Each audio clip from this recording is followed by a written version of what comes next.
Rob Cooper, First News, Prince Rupert. Rand Assad, First News, at the Deep Creek Hatchery. For CFTK-TV News in Terrace, I'm Tyler Noble. For Health Watch, I'm Kathy Brooks.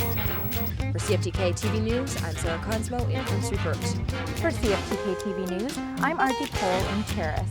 For CFTK-TV News in Smithers, I'm Sarah Comedina. I'm Mike Kelly reporting. Now let's send it back to the studio. Hi, I'm John Crawford, and welcome to Flashback, where we look back at stories from years gone by. Today, we go back to April 20th, 1994, and a story on bicycle safety. Our reporter is Dean Stolz. All of you are familiar with helmets. If you're not familiar with helmets, this is a helmet. Okay. Ron Mercer is a BMX freestyle cyclist who suffered serious injuries 12 years ago when he hit a car after going through a stop sign.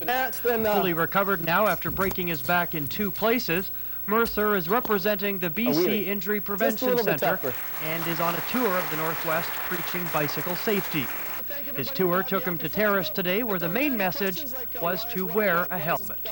Helmets are effective, and they save lives, and to try to break the barrier down for an attitude about helmets and why people are wearing them, and to get people to better understand that their brain is their body's computer, and if you damage it, it's unlike anything else in the world.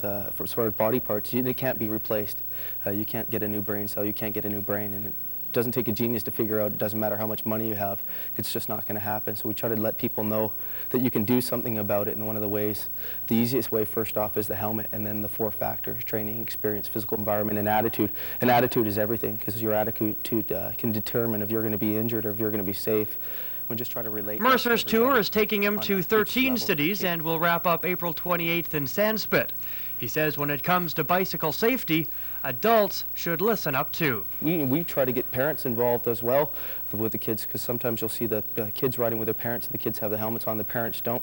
And so we give the kids the message, and they take that home to the parents, and sooner or later they're telling their parents what to do as far as the helmets, and it's really been pretty effective. So children and youth in the Northwest are over 2 times more likely to die from injuries than other kids in the province.